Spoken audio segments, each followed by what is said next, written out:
You have now arrived at Stadium and Gale. The snap, the kick, it's been blocked again! Oh my! It's been blocked again! He's going to heave one deep down the field. It's going to be to the goal line. It's going to be caught! It's a touchdown! And the Gators have won the game! Tyreek Cleveland! Oh my! I can't believe what I just saw! Dropping back to throw, Thompson fires the ball over the middle. It's going! It's going! Touchdown! Norrick's got a touchdown! Oh my! Norrick's got a touchdown! Hands it off to Harvin. He comes back. Say goodbye. Ahmad Black, in his final game as a Gator, takes it all the way home and sends Urban out a winner. You have now arrived at Stadium and Gale.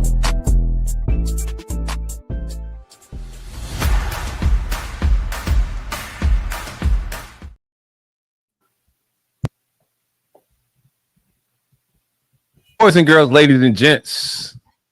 Did I get started on time? Boys and girls, ladies and gents, welcome to another episode of Stadium and Gale. It's your boy Corey.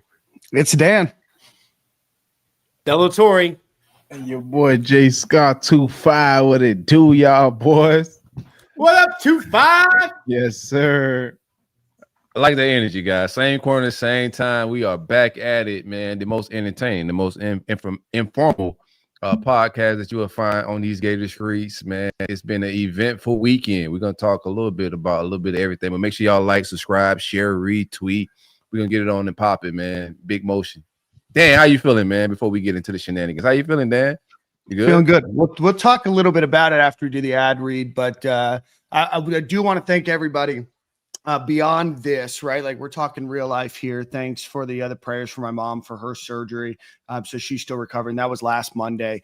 So I do want to thank everybody for that. And, you know, certainly it's been a weekend. Got to see Nate Bargatze, got to play golf. Otherwise, nice. Pretty relaxing weekend. Otherwise, you know. Did you hit Nate with the twin? What's up, twin? No, I didn't. Missed an opportunity. The seats looked good enough that you could have pulled it off. A picture of you and Nate in the same building. Now I just think you had somebody taking a picture of you while you were on stage. Still have no confirmation that you and Nate Bargatze have never been in the same room together. So yeah, no, now there's that's funny.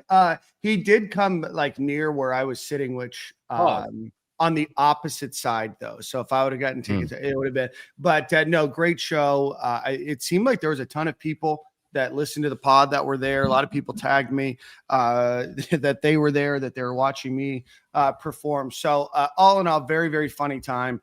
Great weekend. And then, of course, just all the other shenanigans. But we're going to say that for an ad break so that you guys have to listen to our sponsors. Already. One time for the greatest, folks. Oh, no. How was everybody else weekend? Hey, yeah. I see you. Look at Jordan in the Jaguar gear. I told y'all that man wasn't no Dolphin, man. Look at that, bro. I'm in the middle. I got to roll for my guys. I put in the blood, sweat, and tears of my boys these off season, man. So it's only right. But big dub for the Jags. I know Dan is not a fan of the Jacksonville crew, but big dub on their end, a very dominant one. But yes, sir. Dolphins did they thing too, right? Yeah, 2 in a row. This is what the Dolphins are going to do. They put themselves out of playoff contention, then they rattle off like a 6-1 record. Exact. Sounds about right. If the Dolphins are winning right now, they're actually losing. They should be trying to stink for a new coach in a high draft pick. I'm going to be honest with you, man. I agree. You can say that again. Yeah, we're out of the top 10. We are out of the top 10 in picks, which is what we do. It's exactly what we do. We're right on schedule. We're going to go right on schedule to get the guy at like pick 13. That is a reach. Because it's like development, you know what I mean? Yeah. We are getting the 3-year project at pick 14. Yeah. And it's not going to work out, and then he's going to end up going develop him on like a 2-year, like $1 million contract, and he's going to become an all-world player. It's just how it works. It's like similar to Jaden Phillips right now. Yeah, right. Shout out to Jaden Phillips, man. I definitely thought he was going to be better than that. Nick, how was Oxford, man? Like, how was it out there, man? Did you get jumped? No. I forget the guy's name. we go out Thursday night. I land Thursday, get down there. I'm with Ben Chase, Joe Stasio, with their significant others, and there's a guy who I just meet, and I get drunk, and I can tell that like I said something that got under his skin, and then just whatever altered state I was in, I was like, oh, let's just keep doing that. To the point where I thought he was gonna get mad at me. Then we saw him the next day, and he goes, hey, how you doing? His tailgate. And he goes, yeah, my dad's here. I told my dad he shouldn't talk to you because you're really good at getting under people's skin. And I was like, yeah. I think at one point I was like, really? You think this is like a top tier SEC town? He's like, what's worse than Oxford? And I was like, I think just Arkansas, just Fayetteville. And I got him hot. Oxford is a beautiful little town. I enjoy the square. It's like Paula Dean on level 11. Like if you turn Paula Dean up, it's just very southern. Very cute little town. Cute little stadium. You get it. It's not loud. They could add more seats, but there's only 20,000 people that live there in the town. Like outside of students? Yeah. 20,000. It's a lot smaller than I thought. Is that the smallest SEC town? Well, shout out to the, speaking of getting into a fight, the breakfast or Saturday, what was their damn show called? Breakfast with the Gators. Breakfast with the Gators. Sorry, Jackson. Jackson's listening. He told me Fayetteville's nice. It certainly isn't. Thought they were going to get into a fight. Jackson's out there with a Lane Kiffin photoshopped in Florida Gator gear next to DJ Lagway t-shirt. The breakfast with the Gator boys were out hot, handing out tickets. I saw like a ticket that was like a ticket to the Lane train going to Gainesville. I'm a big proponent of you get back what you put out. And I think I even texted Jackson on Saturday. I was like, bro, you're trying to get into a fight today. You're actively looking for hands to be thrown today. But I like the energy. Enjoyed Oxford. Cool little town. Charging $140 to get into a college bar is insane. Gainesville does it too, man. Not that much, but $140 to get into get out of just a bar. Like nobody got naked or anything. No. Just a well. That's crazy. I don't know. I didn't pay the $140. That's not what they were advertising. I didn't pay to get in, so I don't know. Somebody got naked. Had to. I didn't do anything special. For the new listeners, I don't know if you knew the Stadium Miguel. We catch up on our lives before we get busy with the content. We'll get to it in a minute. Do anything special this weekend, Jordan? No, nothing too crazy. My wife actually was in Nashville for some event. I think it had to do with like Down syndrome or something like that.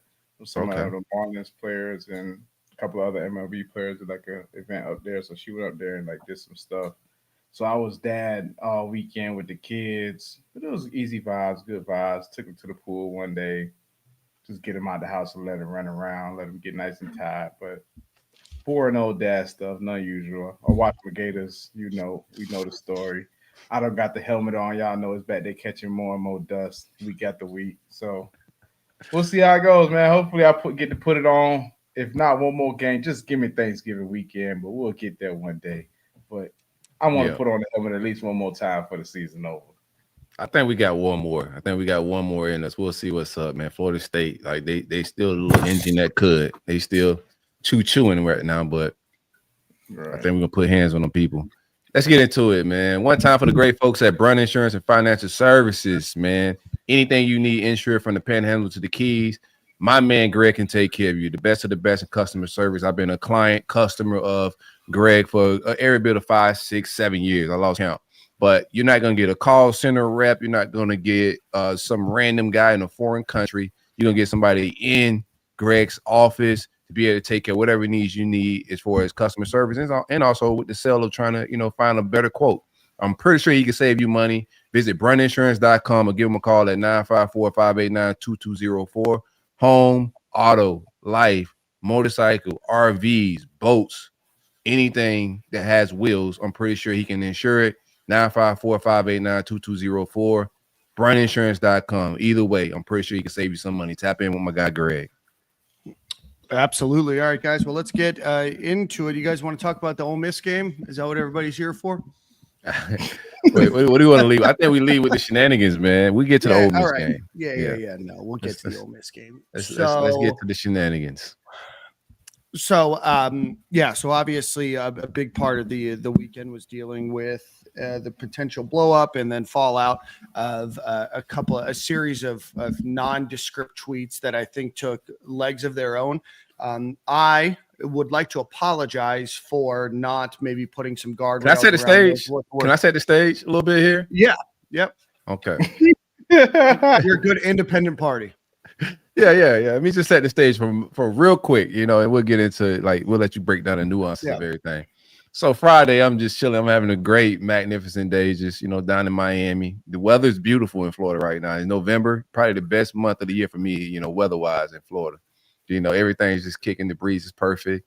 Had been unplugged from the Twitter all day, all the internet shenanigans. I opened my phone. Before I got to Twitter, I got 10 texts. Hey, man, what's going on? Is this thing about to go down Sunday? I was like, what are they talking about? I go on Twitter, open up, I got 1 million notifications. Dan got the streets on fire. He's going triple platinum with the tweet. But Dan's kind of laid out on, some expectations for Sunday and whatnot. And I got it in the group chat. I just said, what the hell has Dan done? What is going on? He got the streets on fire. And Dan kind of laid it out in the group chat and also on message board that if it don't go down, I'm cooked. Pretty much. He knew what time it was a little bit. But you can lay out, a little bit more information on the tweet, the information you receive, etc. But from our group chat and Stadium and Gale perspective, we all were like, yeah, this could either be really good or it could get, turn into Gator Twitter real quick. It did. And there was a lot of personal attacks and a lot of people attacked my character and everything else. But, beyond that, first things first, we don't make the news, right? We don't make the hire. We try to report what we know. And so on Tuesday, Wednesday, and Thursday, it was well sourced to me a couple of things that Florida really likes their chances with Lane Kiffin, but also, and more importantly, that Ole Miss is putting a deadline on a decision that Lane Kiffin has to make. Now, I don't know what that actually means, right? You can say, hey, we have to know by the Egg Bowl, but then what? Are you going to fire him? You're not going to do that. So I don't know exactly what the deadline is, but I had heard from two different, very well-connected people that Ole Miss was going to put on a deadline. And where I am slightly incorrect was that I was told that it was by the end of this week. And then Stuart Mandel from The Atlantic is saying before the Egg Bowl. I still maintain that was part of the news about Ole Miss needing a deadline and where Florida sat and being able to be put out by other news sources that Florida and Lane Kiffin were actively negotiating. Now you can say, well, no shit, Dan, we knew that. There's a difference between message board rumors and this making it into the public ethos. And so it was my expectation that both of those things were going to come out on Sunday. It was never that Lane Kiffin was going to get hired on Sunday. I could have and framed that better to say that wasn't going to happen. Also, I heard that James Franklin was going to sign with Virginia Tech on Sunday. So obviously that happened today. I guess the agreement actually went into place on Saturday night. And so those are some of the dominoes that I expected to fall. So obviously that didn't come out on Sunday, and Jordan, we had to catch Jordan up before the show because he's like, I don't know what is going on because he's not on Twitter. And so now all of this information has come out today. There is a few other things that have also come out, including maybe Layla Kiffin and her family, or in the family being in Gainesville yesterday. I know that there's a rumor that Dan Mullen's old house went under contract today. I know nothing about that. I don't know if they're going to go visit a house once and then go put a contract in before everything is signed. So that could just be noise. I don't know. There's also rumors that, Lane Kiffin's family was in Baton Rouge today. This is also the Lane Kiffin experience. He's had every opportunity over the last 5 weeks.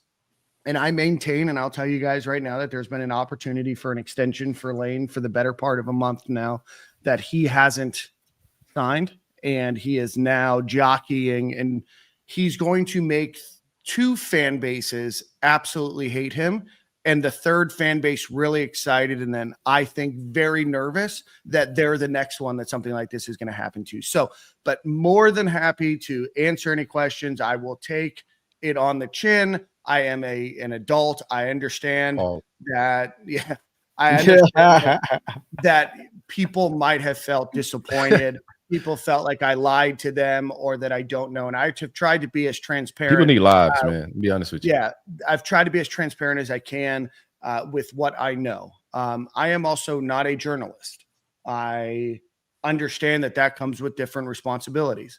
But I am trying to share with you what I know. So that's where we're at right now. I appreciate Corey for having my back today. And I guess I have the tweets to the boys about what the news was from Thursday, Friday, and Saturday. So, Here's I mean, my if thing, you don't man. believe me, there's one guy that's like, I don't believe you, but like, yeah. Here's my thing, right? Which I think you were on point with, a lot of things. Like, you never say a hire was going down. Like, anybody with a brain know that a hire wasn't going down on Sunday, no matter how it shook out. It was just going to be some momentum and some, things that got reported, et cetera. Like today, a day late, and things change, things are fluid. Anybody with a human normal brain knows that things are always fluid. As somebody that has put some news out there and things change, or put some information out there and things change, it just happens. It don't mean that you don't have sources. It don't mean that you're not connected. It don't mean any of that. It just means the information may have changed. All of the personal attacks, I think, is just trash. Just straight up trash. If somebody's, what we do on this show is inform and entertain. We all have the best intentions for the University of Florida, and we also want to inform our listeners on what we hearing, and that's safe, that we're told it's okay to report on that. It's okay to leak out, is what we give to the streets. None of this stuff is detrimental to the hiring of Lane Kiffin, etc. That none of that's going to stop a guy with an ego like Lane has from accepting the job or going to a different stop. Like, none of that affects anything.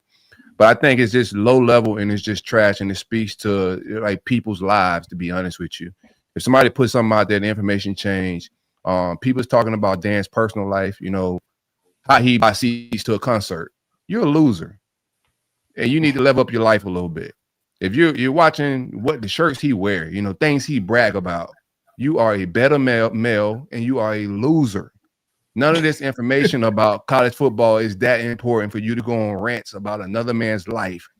If a man sits around, watches another man post about his life on Twitter, on social media, and then waits for an opportunity for that man to maybe have some type of slip up, and then him get out all his feelings about this man's life and what he's posting on social media, you are a chump and a coward to join in on a crowd of other men that's talking about college football information. We're talking about college football information.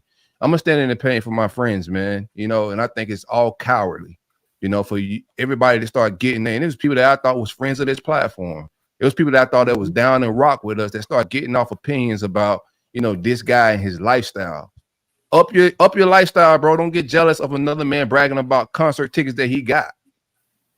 Go make moves to be able to get yourself some better concert tickets, bro. And then post about it. But being a sucker, better male to complain about how another man lives over college football information, you're weak. And that's my rant. And we can conclude it and move on, but it's weak. Let me know who those people were offline. No need to give them publicity on a platform that's probably bigger than theirs. It's sad and disappointing because it was people that I thought I was friends with in real life, friends, internet friends, right? People that I've gone to tailgates with, people that we've gone out after tailgates and truly thought that there was maybe not a real life friendship, but like an acquaintanceship. That didn't tag, didn't say anything, didn't just got the jokes off. And I get it. Like, I will take it that I was early and that you guys don't have to believe me. But I also just don't understand why sharing this information caused such a detriment to your life, where you felt like you had to put me down for trying to share something that, like, everybody's jonesing for. Like everybody's foaming at the mouth for anything. And you try and like you learn a valuable lesson. And I certainly learned a valuable lesson about that information and shoring up tie lines and maybe not being cryptic or being a little bit more specific about things or trying to get ahead of something. But, at the end of the day, like the personal stuff was really the only thing that bothered me. It's not the avatar tweets. It's not the, the random FSU fan or Miami fan or Ole Miss fan. Like that stuff doesn't bother me. It was the people that I've broken bread with in real life that felt like this was a great opportunity. And like, it's humbling. It's like emotional. It's an emotional feeling to get dragged, not by random internets on the stranger, but by people that you thought were in your corner, only to find out that they were never in your corner, I just think that's weak. If I got an opinion about a man, I'm gonna let him know, when I have that opinion. I don't need a group of people to start clowning, jump. And I've been in that same seat before, when you think somebody's cool with you, and then the moment, they could join in on the bashing you, they just hop in. You're like, whoa, I thought we was cool, brother. You know what I'm saying? That's to me is just I'm gonna keep standing on. I think it's cowardly, bro. It's college football information. It's just not that deep, Mm-hmm. So I appreciate, I know that a lot of people that wanted to hear what we have to say. Where Florida finds itself with Lane Kiffin is like very publicly out there. They are very much in negotiation. LSU is very much in negotiation. Ole Miss is very much in negotiation. This is about as public of a situation as that you're going to ever find in a coaching search. And like I said, two fan bases are going to feel, I think, hatred. And then the third is going to have, like, they're going to have a smile, but they're going to be, I think, I've been saying this in the entire times, like, he's trolling somebody, and now we know he's definitely trolling Ole Miss. I don't think he stays there. I think that the writing's on the wall for them. Mm-hmm. But I still feel good about where we at. Like Lane could absolutely do whatever. Like it could turn into real chaos. But I feel good where we at. I think the timeline of what you spoke on was pretty on point. A day late. And then it's not even late. It's kind of folding out as far as what we know. Like what the things you told us, it's all playing out. I'm not gonna ever question, your credibility or anything like that. But I just knew that like when things can go wrong, they will go wrong, bro. Sure. So to go from being the hero, everybody's giving you love about, breaking information is just a couple weeks ago. Like you break the Napier thing, he's getting fired regardless, which went down. We won, they still fired him, and you get flowers. On the president too. Correct. Yeah. People didn't even know what the damn president, what the name was. Dan threw a name out there. People were like, "Who the hell is that?" He's like, "It's gonna be your next president." Correct. I've been saying all fall, Dan. I don't know who's Dan's talking to, but Dan's breaking. He's in his bag. He's in his bag, bro. You just got to give flowers where it's at. And so, we're not gonna like Stadium and Gale. We're gonna stand on business. We're gonna continue to do what we do. If we get information that's safe enough for us to share it with our listeners, we're gonna do that. And we're gonna see how everything unfolds with Lane. But I think we're in a good position. They just beat us, and we'll talk about that game in a little bit. They beat us a day later, or a couple of days later. That tweet, that was. Bro, I don't know where or what the file looks like with the folder that you have with just random memes, gifs, and videos. Yeah, iCloud has definitely got me in a still kind of tweet. And it's just like a dude in a Batman suit sitting alone in a parking lot in a torrential downpour. That's what it is like. You go from being a hero to being a loser quick. Oh my God. What a day. So I think Florida feels very confident still with Lane Kiffin. Nick's nodding his head along. For those of you listening on the podcast platform, Florida feels very confident. What that means, Florida's moving in silence. This has been very, very quiet. Getting information out of anybody is very hard. So Florida feels very confident. They feel like they've had some great conversations over the last couple of days, including one today, where they feel like they're ironing out some of the details that may be sticking points. But Florida feels confident. But with anything, like things can change, emotions can change, people can change. So I want to put an asterisk next to that. But Florida feels very confident today, and that's as of 2 hours ago. No doubt. That was the last time I had the conversation. So if you're like, well, what happened in the last 2 hours? Like nothing. That's just what happened at 5:17 or whatever. So that's where we're at. Anybody else? I think Ole Miss is absolutely crazy by like telling him you got to decide, or by such like a deadline. Like, come on, like who are you kidding? There is no deadline, man. From my view, like you don't quit, I fired you. From my view, they're just in like a crazy spot. This is their best team since integration. Mm-hmm. They won a national championship in 1960. This is their best team since integration in college football. And you're going to the last month, you've been hearing about how everyone's taking the coach who has given you this team. The timelines and the colleges have done this to themselves. The colleges and the TV money has done this to themselves. If Lane is still your coach and hasn't committed to you until for next year, you're going to go into the Egg Bowl, your Super Bowl, because that's the biggest thing in Mississippi.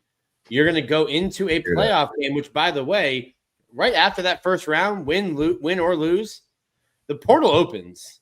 And you, if I'm LSU, I need an answer. I need to know if I need to be searching for somebody. I need to know if you're going to be here, because we can't have a coach leave us while the portal's open. Like, we can't have that. So I get what LSU's doing, but also like if I'm you the get coach, what Ole Miss is doing. Sorry, what Ole Miss is doing. But if I'm the coach, I'm like, cool, dog, fire me.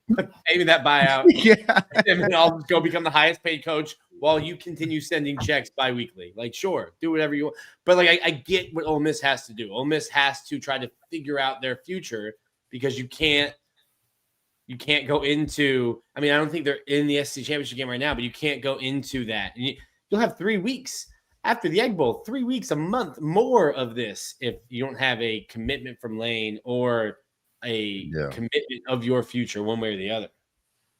Lane's toxic, and if it goes down like this and they push him out the door, that just helps me, my portal, my early signing day, all of that shenanigans. So if it's us, I appreciate him being toxic. I'm probably hate it later when he's toxic to us, you know what I'm saying? But for right now, I'm with all the shenanigans, bro. Get that man into Gainesville, start recruiting, getting your staff together, all of that, bro. Push him out. And this is crazy times to be able to poach a playoff coach.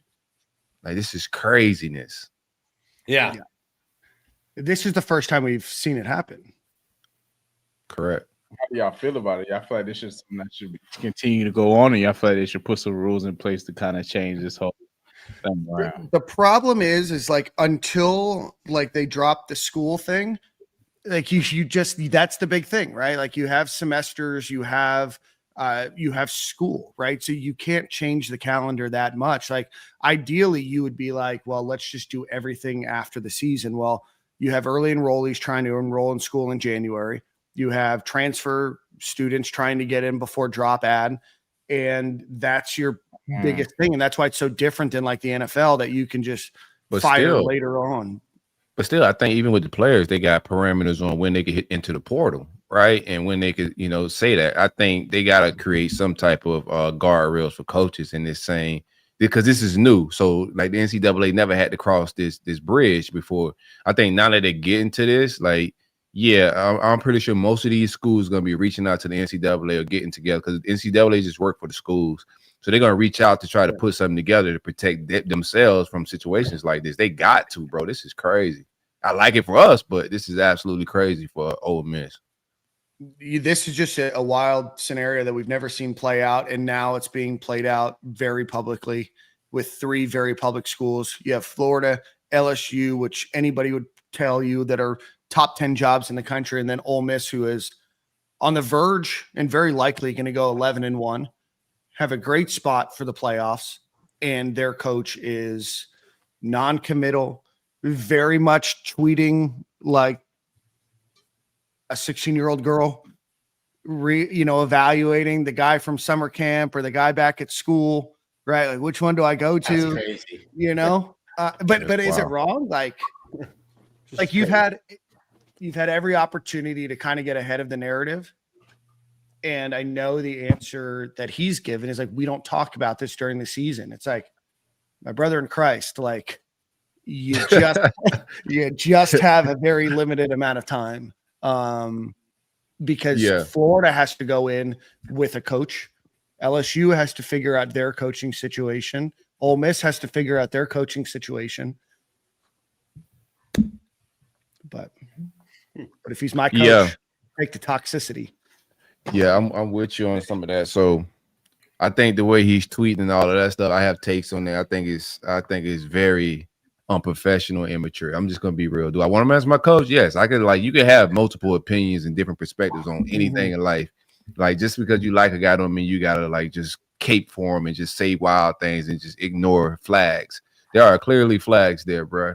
I don't see the comparison in that world of Steve Spurrier would do the same if he had Twitter in his time. No, Steve Spurrier was the ultimate professional.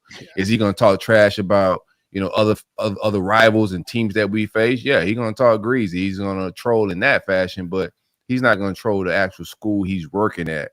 So I think is wild, but this is who Lane has been. I never questioned Lane as a play caller or as a coach. I've always questioned his professionalism and how he's handled, that part of the job, being a leader of young men. Like, I can't imagine what Ole Miss and that team, that those players in that locker room are thinking right now. Like, and that could potentially be us, on a playoff run. Some NFL teams interested in Lane. You feel me? Like, what's the difference between now and when he left Tennessee and when he left other stops? Right? I don't think there's a big difference. I don't think there's a lot of maturity in that facet. And I still want him to be my head coach because the coaching pool right now is absolute trash. So that's where I'm at with it. If we get him, cool. If we don't, then go find me a coach and we'll talk about it on Stadium and Gale. Right. Yeah. We don't make the hiring decision. I know that there's a lot of people think that we influence it or that we're making the hire. We are not in the room. I'm not in the room. We are not in Florida. We'll have a head coach next year. I do think Florida is putting all of their eggs very publicly in one basket. I think that the one big wild card that everybody's missing, and I think the chat has kind of talked about it, Jimmy Sexton is a master at this, and information gets leaked, information gets out there publicly for a variety of reasons, and usually it's not to create anything more than a shitstorm to cause panic and emotional decision making, and usually more 7-digit numbers that end up on the end of that contract. Because Mr. Sexton, of course, makes money on every additional dollar that goes up on that contract. Shout out to Sexton. Sexton, not sexting.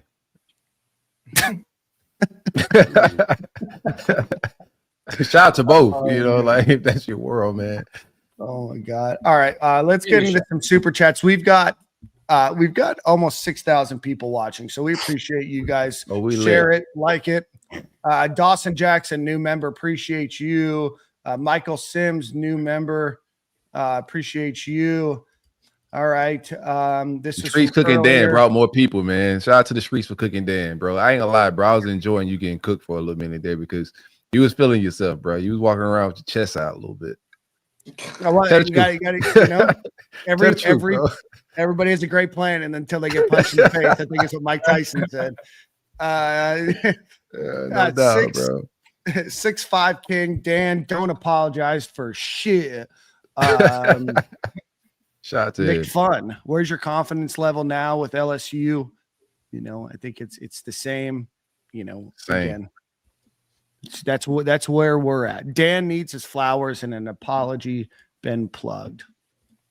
Another thing too, like, we're not like I even provide some friction to when Dan brings the most positive news and the most confidence to our group chat, and I just remind everybody, even in the group chat, it was like, hey, we are getting this information from very positive and pro Gator people. Like, let's keep that in mind, right? So we provide resistance to each other, but it's been consistent. And as Dan is telling us things, as he leaves the show real quick, as he's telling us things, it's playing out. Like, the information is on point.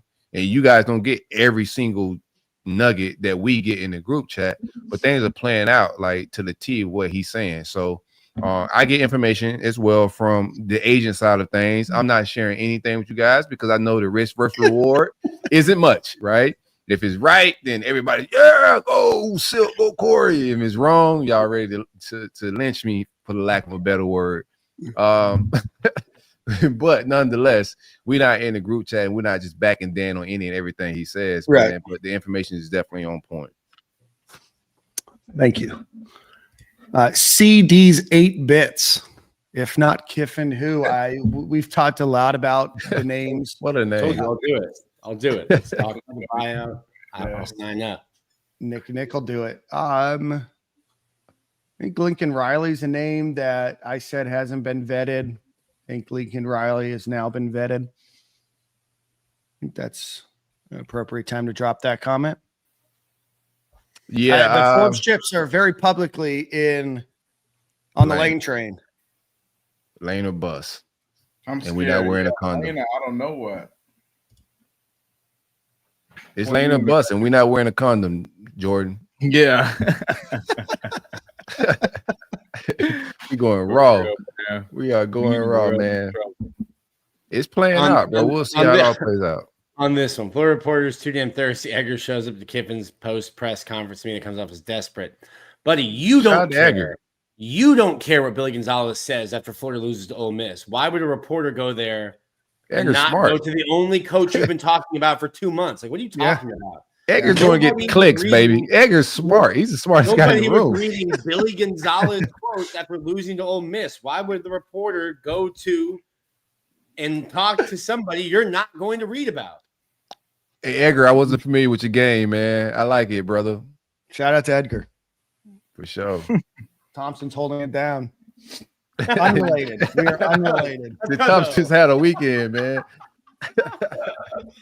Oh, man. Gators breakdown. Gator Dave, you're here. I saw Shelton was here earlier. What's up, gang? It's all gang, man. Gator Media, we all gang, man. It's all love, bro. Shout out to Dave. Yeah. I think to answer your question, there are a number of other candidates.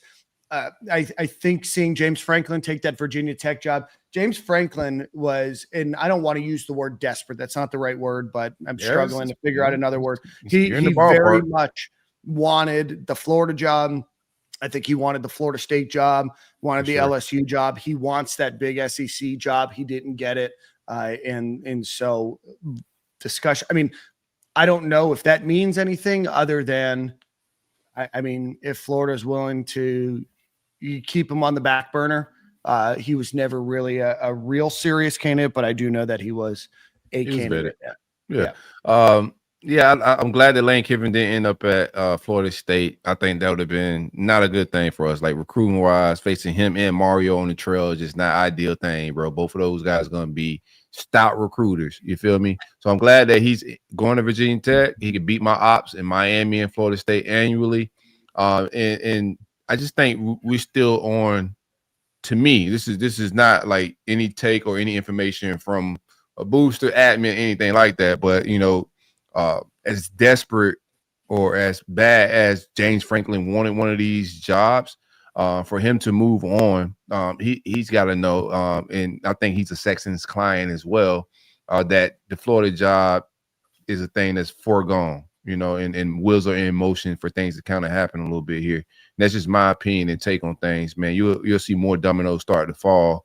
I'm interested to see who re-ups now, like who get extensions, who get bigger deals. I know we're interested in my guy over at Georgia Tech. Name slipping in my head right now. It's been a day. Brent Key. It's been a day, man. Been out here just defending Dan all day, bro. Like, I appreciate you, brother. No, it's all good, man. I love it. Like, don't talk crazy about my people, bro. Anywho, I think the wheels are in motion for good news. I think LSU is just Sexton doing what he's doing as an agent. Everybody should take visits, you know, and you know, knock off cross all your T's, dot all your I's. But I think we're in a good space. I love that I'm hearing that Spurrier is involved in some of this. LSU has one legendary coach on their roster, and that's the GOAT, Nick Saban, right? And he's not even known for being an LSU coach. He's known for being Bama's coach. So if you want to be legendary, you might want to come to the Swamp. And I think the Swamp is going to get their next legendary coach, at least with the opportunity to be legendary, I would say. Yeah. Don't be scared now, Dan. Talk greasy. You've been confident this whole time. The streets got you scared a little bit. I can tell. I think because there was a tweet that I had that I called Lane Kiffin a fraud after losing to LSU last year. I've called him all types of losing stuff. to Florida next year. So that got screenshotted. Like, listen, I don't think that Lane Kiffin's a perfect candidate. I don't. I don't think that. I think that he's a good coach, and I think that there's some maturity that he's shown. There's some immaturity still. Do I think that he's the perfect coach? No. No such thing. Had I had somewhere maybe between 3 to 7 beers at that point too? Maybe. Was I talking greasy because Florida beat a top 10 team, kicked him out of the playoffs? Maybe. Who knows? But it's been deleted. It's been deleted. I'm a coward. All right. I don't think LSU will hate him. Only Ole Miss. Maybe. I think LSU fans right now think that Lane Kiffin is coming. To their program, and their message boards right now are already printing up Lane Kiffin shirts. Why do we have the early signing period anyway? Because kids enroll early. Yeah. This is easy math. Kids enroll in like January, so they need a time period to sign, before they get here on campus. We can't just kidnap them. They ain't come here to play school. Shout out to Cardell. I believe the LSU noise is a smoke screen by Sexton. Could be, could not be. We'll see. Just you don't get too emotionally tied to one story, one source. A lot of this stuff that appears public, like I said earlier, is public for a reason that it's not for you to know. It is some sort of jostling match or dick swinging contest between, hey, this is where we're at now. Like, what are you going to do to pull us back over? Right. That's a competition I'm not showing up to, man. Groot you win, bro. You win. If that's hey, Corey, you want to come to a dick swinging contest? Nah, bro. You win. You're champ. Let's see candidates now besides Lane. Now that Franklin's been hired, I think we kind of talked about it's the same kind of group of people. I think that there's some NFL people that Florida's looking at as well, and so I just you don't want to get there right now if you're Florida. Not that the options are bad or that you're assured that like somebody is going to be successful. Like there's a chance that Lane Kiffin, if he gets hired, is like not successful at Florida. And I think that that's a reality that we also need to accept, and that the emotional tweeting or like, hey, maybe I'm just going to go to the NFL, like that comes with it. So just, maybe plan B isn't bad. Plan B's helped a lot of people in life. I don't know. You gotta start like just laying out who the plan B is. Plan B worked out for me a couple times. Oh, let me stop. Wrong show, man. This is a family show. This is a family show. Back to the family show, man. All right. Much love, Dan and Corey. Appreciate you rolling with Carlos. Keep them. Y'all keep coming from Dan. I'm pulling up like silk. Michael Sims, appreciate you. We are don't not do that, gonna Michael. fight. We don't want to fight. It's not worth it. Don't do that, man. $2 for the Just for Men fund for Corey and Nick. I think you need to add me into that. Jordan's the only one here not rocking any grays. I earn these grades, bro. I'm rocking. Don't give me no Beijing. I don't want to color nothing. That's wisdom you see right there, bro. I want y'all to know, man. Like I'm one year away from being on the Uncle Ben's box. We gotta get a black man back on that box, and I'm almost, ready. They need another spokesperson. Uncle Silk Rice. This is for sure potentially the third 4-8 season that I've covered at Florida since I got here in 2013. That's why you're gray. I feel you. I'm gonna blame Florida. Yeah, the streets are saying that you're unplugged emotion wise, man. Like you're not plugged in. Yeah, that's what the streets were saying in our comments today. That I'm unplugged. Yeah, you like They say you're stat boy now. Stat boy? I don't even know what that means. That's what they just say. You just, reel out the stats. Yep. You're corporate, bro. Like, it's okay to be corporate. Like, shit, you damn near on the staff, brother. Like, I get it, man. It's not that big of a deal. Whole different job now. It's a different lane. No pun intended. Yeah. I enjoy this lane more. That's true. Yeah. If you would have got this job like a few years ago, you'd have a few more black hairs in that beard. Probably not. Probably not. Oh my God. All right. Go ahead, Nick. The 1 second. Someone asked about Lincoln. Why would he want to leave SC? I think you signed up and went to the Pac-12 at USC, where you had to worry about Oregon and maybe Washington every once in a while. And now all of a sudden, to leave, though. He got fired. Now all of a sudden, no, he left Oklahoma and went to. Oh, Lincoln. I'm thinking Lane. My bad. Lincoln. Right, okay, Lincoln. Got you. Now you're flying to Newark, New Jersey to play Rutgers at noon, which is 9 a.m. local time. And you're going up against Michigan, Ohio State, Penn State, and you still have Oregon and Washington. Small private school, doesn't have a ton, I don't know of. Doesn't have a ton for NIL. He's still recruiting his ass off. Great recruiting class right now, but sure. The job is certainly not what he initially signed up for. Yeah. You keeping the Lincoln Riley hive alive, Nick. Listen, buddy, the next time he has a good defense will be the first time he has a good defense. And I want you guys to know, I already see how angry you are tweeting about a 49-52 loss. I can already read the tweets 3 years from now. But like the offense will be fun. He's never had a defense, no matter where he's been. You just gotta get Will Muschamp, man. DJ Durkin. Be all right. The streets are saying you're wearing Billy Napier's old clothes. This shirt. Is. No, this is it's a Florida Victorious. Florida Victorious. Got a little logo on there. Okay. Billy, if you're listening, I don't know if you still tune in to Steady Miguel, but I will accept all your black Florida gear for sure. What do you guys think about Billy at Georgia? Let's talk about that real quick. Enough of Lane Kiffin. Billy, pull up to Georgia. What y'all think, man? Let's get messy. I like mess. I think he grew up, knew Kirby when he was growing up. Their dads knew each other because they both coached ball in Georgia. I think he knows Bobo since he was a kid. And I think he went to go see his friends. Probably Kirby probably asked him about Texas. Honestly, your friends that punched on you is crazy though. Like they ain't really like that bullied you for your recruits, that beat on you. I don't like Billy. I got a question, Billy's, and he's gone, so it really don't matter. But his competitiveness, bro, I cannot show up to a guy that just beat the snot out of me for the last 4 or 5 years.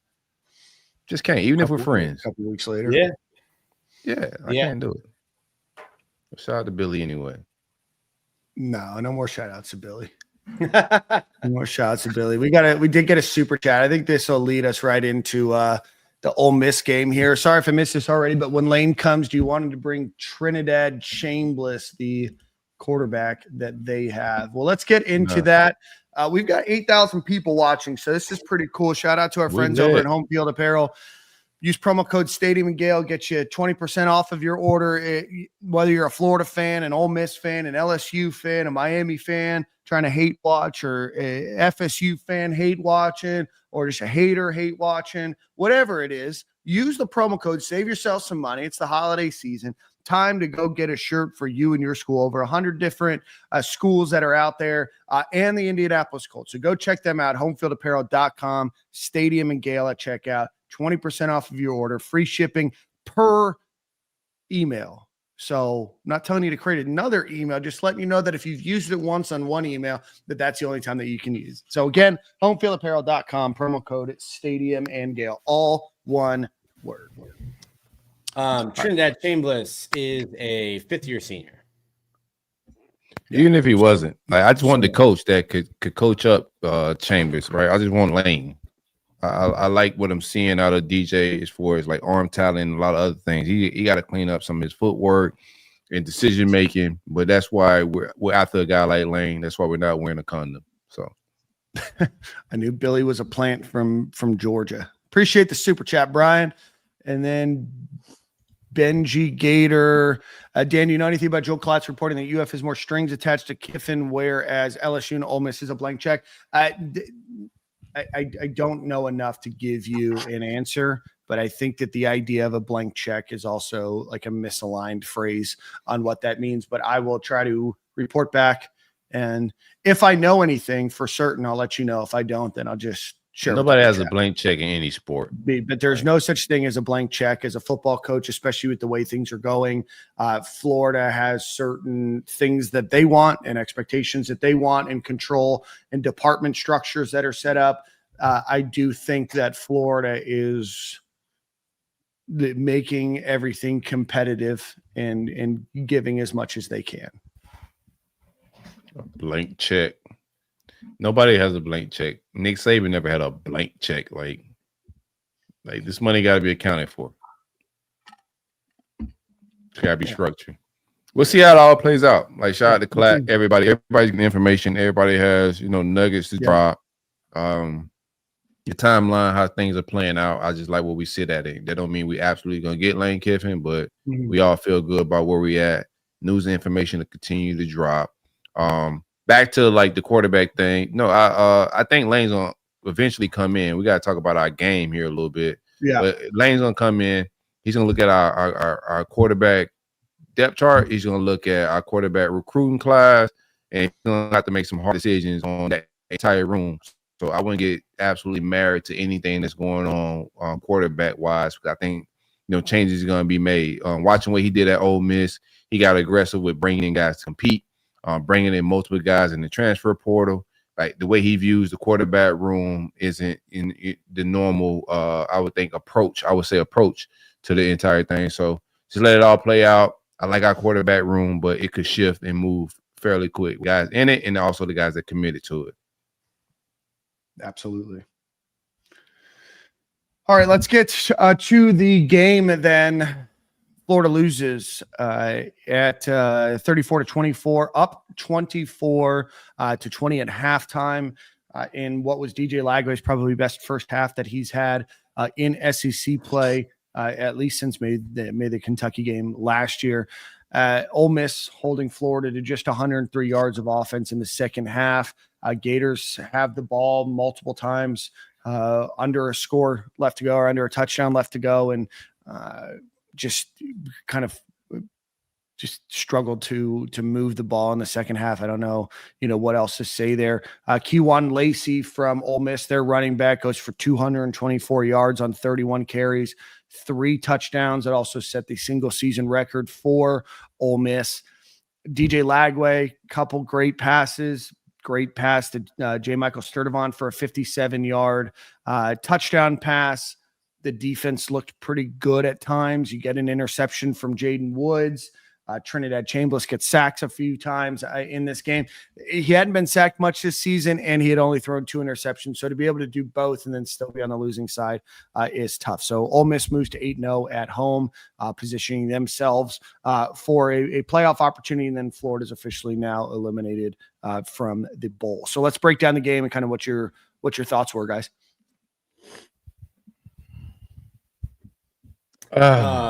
Great drone show. Go ahead. Great drone show in Oxford. I don't know that any of us, Corey, I think you had connection issues. I had connection issues too, but I don't think any of us thought it'd be competitive when we talked on Friday. Yeah. So was pleasantly surprised that we had a good game, especially coming off of what it looked like Kentucky. I think it just shows that like the talent is there on the roster. If you can retain it, that Florida's a place you can come in and win next year, which I think is big if you're trying to show a coach, whether that was the coach on the other sideline or a coach watching from home. I think that's important. Overall, I thought Miles Graham had a great game. Really cool to see TJ Abrams kind of make the most of his opportunity. He was kind of buried behind a slew of different receivers. Got the call this week, and I think he had the best game of his career. And defensively too, Jaden Woods You'll What remember a hooper. What a hooper. Jordan will remember this name. First true freshman to have a fumble recovery and an interception in the same season since Beauchamp? No. Marcus Roberson. Wow. Marcus Roberson. Shout out. Shout out to Marcus, Stadium and Gale alumni. So Alumnus. a couple good things. Like ultimately, like someone when I was down the field, one of the students asked me, like, is this like a moral victory? I'm like, no, there's no moral victory. It's like you lost the game, but like it's a lost season. You're 3-7. It is what it is. We've spent nearly as long without a head coach as you have with a head coach this year. And it's just kind of where we are. What's Billy Gonzalez writing down all the time? Jordan, you've been a coach. He's writing novels. Hey, He's journaling. Off plays maybe that they already ran or checked it or what, but I felt the same way. I'm watching them like he always has the pen open and on his little printout. Like, he's journaling, man. Do you journal? That has to be the call sheet. Yeah. Okay, I get that. But what are you doing all this writing for? You ain't calling no plays. He's writing his autobiography. I thought the same thing though. Dan, when I kept seeing him putting the camera on him, he has the marker out, he's putting it back in. I'm like, what is this dude jotting down? Like, you ain't doing no rep counts. You the head coach over there. You shouldn't write down nothing. It was not mean-spirited at all, but not every time, but probably 50% of the time he was writing something, and not just like a tick mark. It looked like he was. I'm like, well, I don't know what he got going on. Maybe he's just trying to look busy, you know. Somebody say he's doing crossword puzzles, man. Yeah, writing down the Mortal Kombat fatality codes, crossword puzzle, Dear Diary. Yeah, I was the only one that caught that. But yeah, man, I feel like overall they surprised me. I felt like Nick mentioned, nobody expected that game to be competitive based upon our last road game that we had versus a worst opponent. I think that kind of, like Nick said, shows the depth that we have on this roster. Like, we're down so many receivers, so many guys out hurt, and we're still managing to come and rise to the occasion and be able to compete with the potential playoff championship team, if you want to call it. So what? But I see a lot of good stuff in that, man. I feel like Lagway is slowly improving, but you can only see so much. I feel like with the system that he's in, I feel like I saw a lot of 12 again. I see a lot of tight ends on the field. I kind of felt like we kind of reverted back to that because versus Kentucky, it wasn't working. Obviously, with some depth at receiver is probably another issue to why we ran more tight ends. But I would have loved to see some Nashawn Montgomery. You know, I felt like we still have enough depth at receiver to kind of get the guys going. We're at this point of the season. Who cares? Like, you're fighting to go into the first bowl game that's going to kick off in December.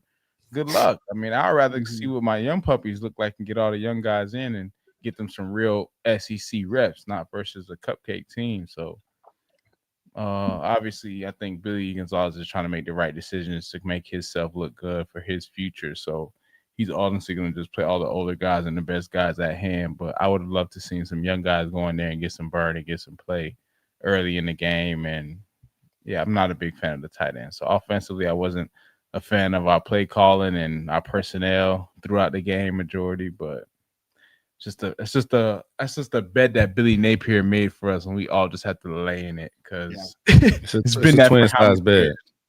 Yeah. It's an air mattress. Yeah. With no box spring. No box spring whatsoever. You might be laying on the box spring. Oh, jeez.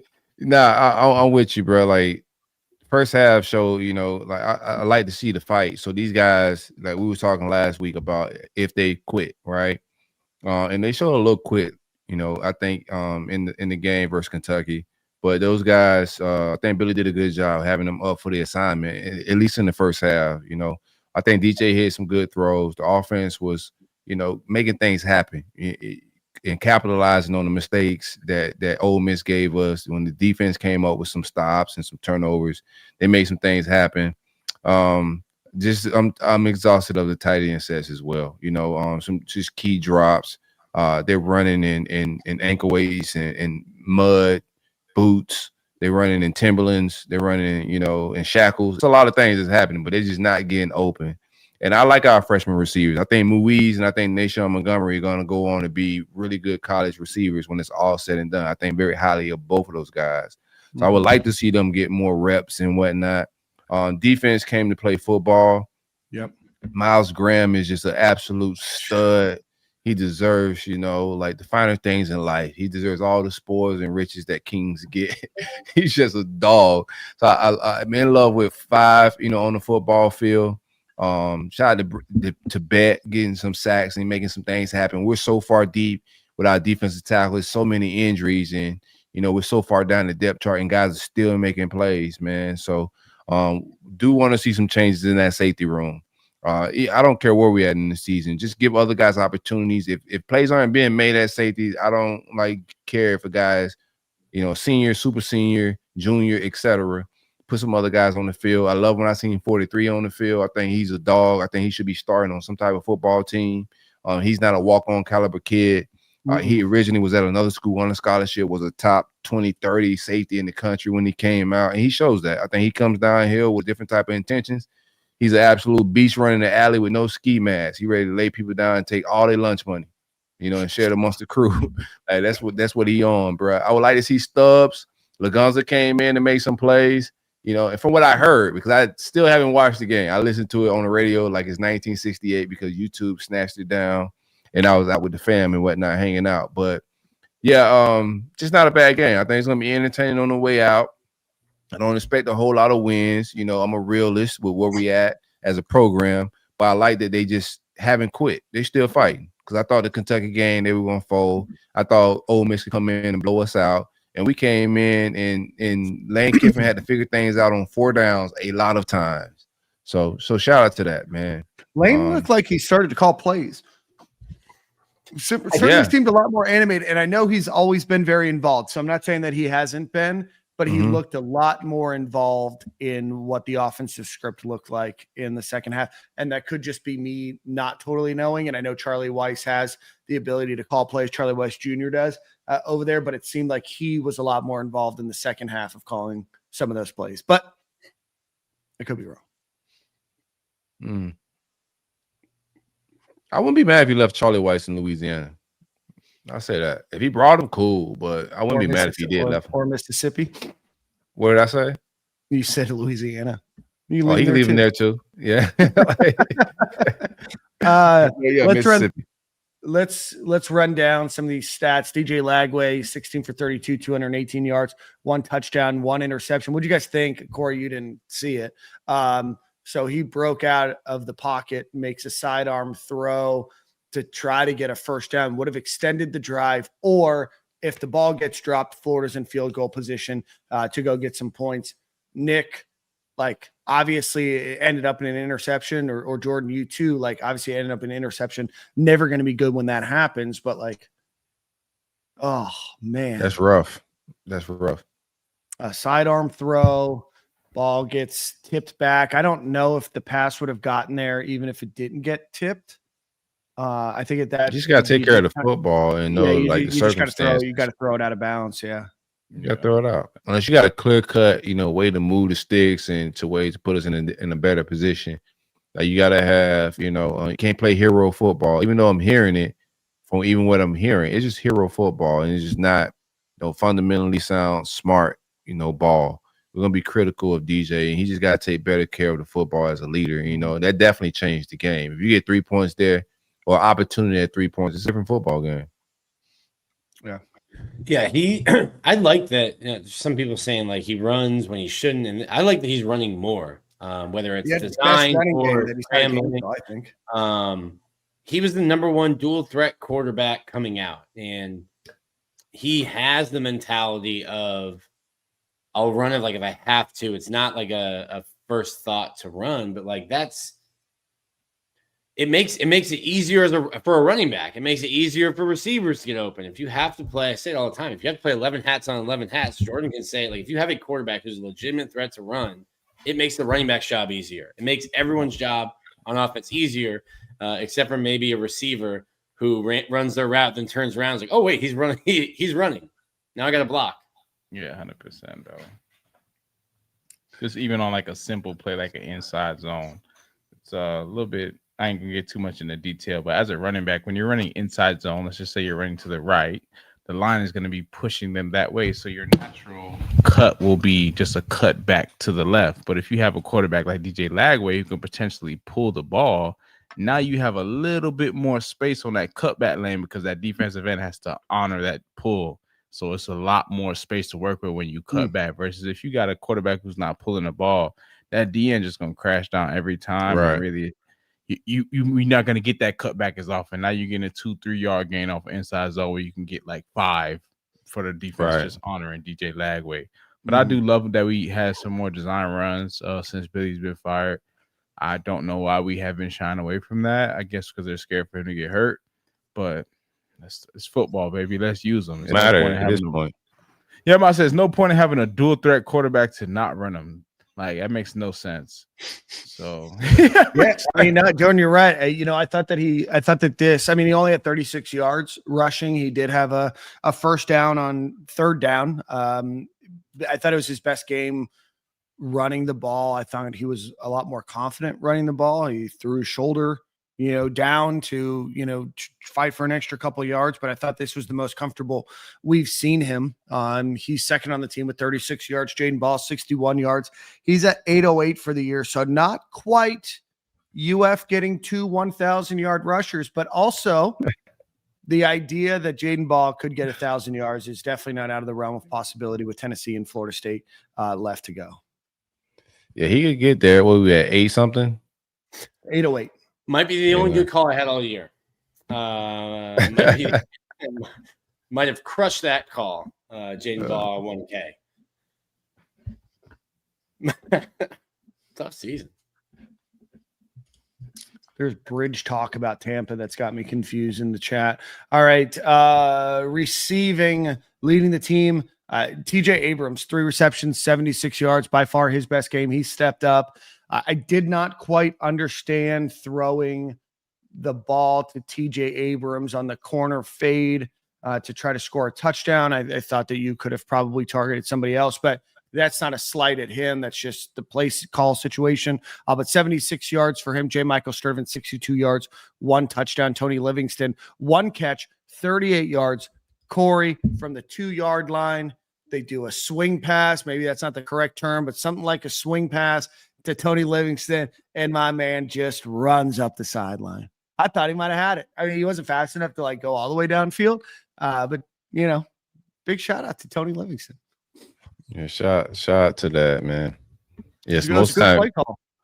Yeah, I didn't visibly see it. I'm at the point of the season where I was devastated when they took it off. Right, I was watching it and then they just wiped the game off of YouTube, whatever. I'm not paying for YouTube either, so it's not like they did me wrong in any capacity. I just I was gonna say, YouTube and TV just came back. You meant like YouTube. Yeah, real YouTube, okay. Like really, I'm roughing it, bro. I'm not paying Russian streams of Southern college football. Yeah, but they had everybody else's up. Like I'm like, why y'all take down the game that I want to watch? Florida State was still up. It was just so many other games up, but they take down the game, and all they had was like the audio. And I'm like, I am definitely gonna listen in, like regardless of how bad we are. At least gotta listen like it's 1968, bro. Who cares? But I didn't get to see the play calling, but it sounded like there was some here and there. We just ran out of plays from what it sounded like. 24 points in the first half. I felt good, I still felt good with having Lane stress out, having the Ole Miss fans stress out a little bit.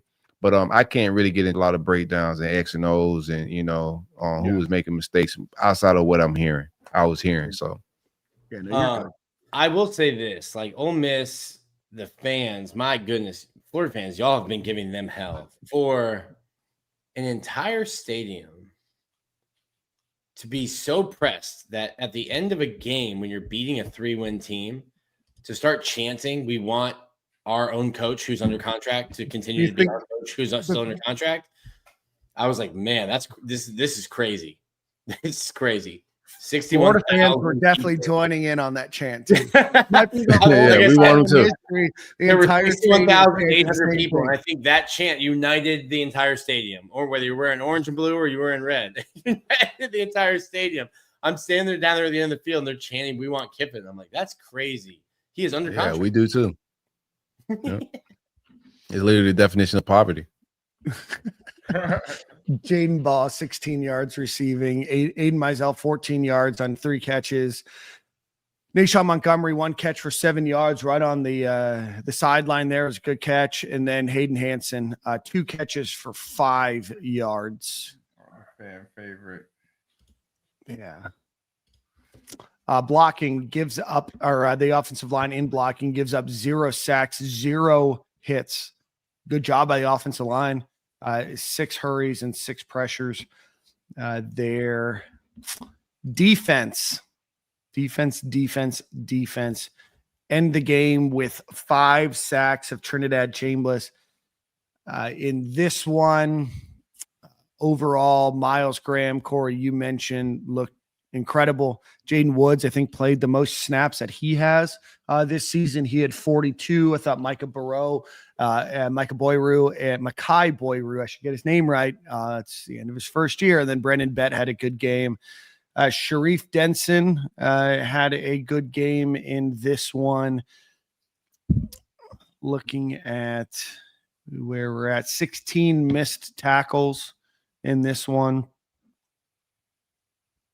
And then, I mean, it was really in rushing, right? The rush defense just struggled mightily to allow over 200 yards, including a couple of long runs in this game. They just didn't have the horses to keep going. But yeah, Miles Graham is going to be an All-American one day. What a guy. What a guy. They just don't make him like that no more. Old school, traditional linebacker that run down hill with a lot of bad intentions. For sure, tackler, good in pass coverage. Like, what a guy. You know what, too, Corey? You probably didn't see this, or you didn't hear see that. it. But there was a play on the goal line where Miles Graham is down, and he gets kind of pushed over by Lacey, and then he continues to fight, and they ultimately make the tackle. It's not like he just gave up. He had the heart in it. There was just something magical about that play for him, and I'm not sure if that was one of the drives where Ole Miss scored because Florida stopped them under the 5-yard line twice. So I wasn't sure if that was that play, but Corey, you'd be really happy to have watched that play. You'd be very proud of Miles Graham. I might go back and watch just to get all happy, just for you, Dan. I want to get happy, so I could use some happiness. Did you watch it yesterday as the streets was cooking you? Did you just go watch Miles Graham just ball out? I feel better. No. Yesterday I had a great round of golf. Went out, watched some NFL. Yesterday was not that bad of a day. No, I watched the game from home. Normally I like to watch it out with some friends and whatnot, but sat here right on the couch and had a good viewing opportunity for this one. But I thought the defense fought, the team fought. It wasn't enough. And how much more could you expect? You fired your coach, right? It's still the same other coaches. It's still the same injury situation that you have. You still don't have development at certain areas. And it's this is who you have. And the fact that they were up 24-20 at halftime, I was about ready to go streaking in the quad, but I didn't have to do that. And fortunately didn't get arrested. Yeah, I had a fire win tweet cooked up. I just have not been able to get in my bag. This team has prevented me from getting in my bag after games. I think the last good one was the Texas one. I did want to talk about this, Dan. I was trying. They did not. I was down on the field. There was. I have a couple starred things to talk about the penalties. Yeah. So it happened. Chiefs did not like the penalties, man. I was standing next to Kevin Camps, Tate Casey celebrating because it was definitely gonna be a penalty. I have not watched the game back again, and it might come as a surprise to you. The Ole Miss video people did not replay it on the video board. He got there early. So I only saw it live. They did not show it again on the boards, which tends to make me think it didn't look good for the home team. No. And people are wondering, was that a makeup call? There was a play call earlier in the game when Ole Miss kicked a field goal. They made it, and Tyreek Sapp pushed. Was it Tyreek Sapp that pushed the helmet off? Or I forgot who it was. No, I think Tyreek Saps was the offsides. His was the offsides. Yeah. That ended up, yeah. I don't There know was who pushed the helmet. Brendan Bett or Makai Boyrow, but knocked off one of the offensive linemen's helmets during the play, and it probably should have been a first down. George Gums, thank you. George Gums knocked the helmet off. I think that there should be a rule that your helmet has to be like completely fastened, because the way and how quickly that came off, it didn't seem like maybe the helmet wasn't fully buckled, in which case maybe the penalty shouldn't be there. But was it a makeup call? Who knows? You don't know. It was definitely pass interference. He definitely got there early. Florida should have had a new set of downs, but like they also scored 0 points in the second half. So if you pick up a flag, then it's got to be clearly that it wasn't not a penalty. So if you throw a flag and then pick it back up and it's controversial, like what are we doing here? It looks like the fix is in. We've been dealing with a lot of just like gambling stuff with different sports and whatnot, and people being involved in it. But when you go pick the flag up, like I just think that's suspect. I don't know where we're trying to review things and whatnot, but I think that was a very detrimental part of the game. Of course, the offsides was sap as well, but I think both of those plays were definitely game changers. Yeah. So what I heard. Lane Kiffin was loud. He was in their ear. He was pissed off, frustrated. Was it a makeup call? It could have been. You got to work the refs. It's a part of the gig, man. Yep. It sure Only is. squeaky wheel gets the oil. That's right. That's right.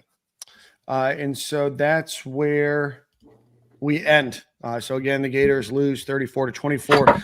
Host number 21 Tennessee this week before playing FSU to finalize their game. We will discuss. There's a lot of new people that are here. We appreciate. There's almost 12,000 of you guys watching right now, so we appreciate you guys watching. Big.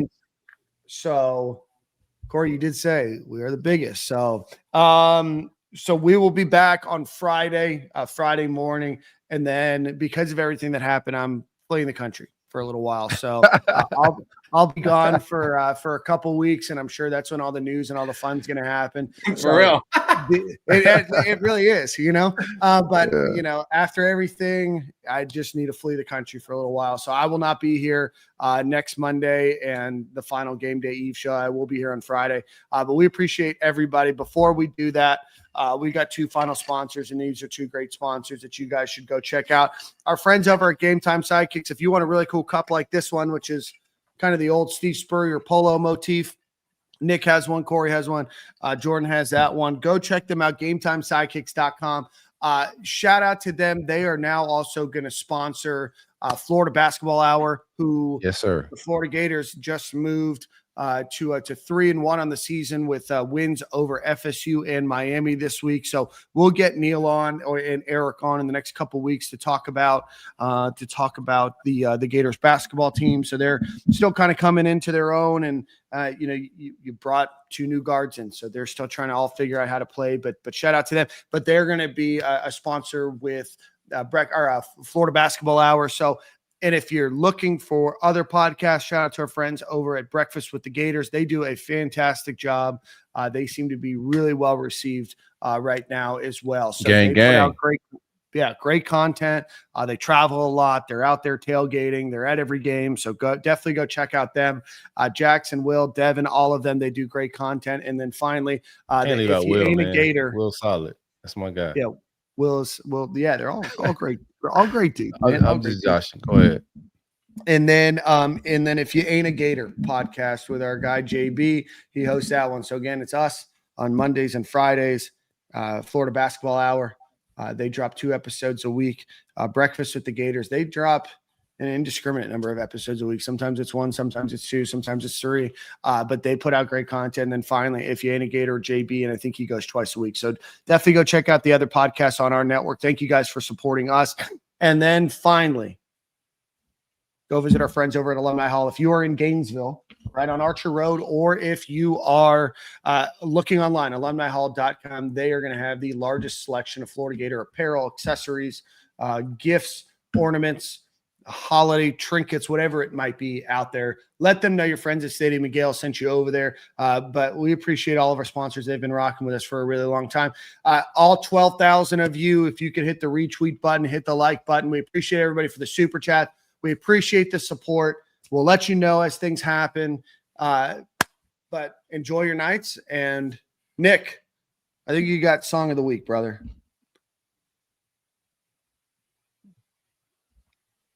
Not ready.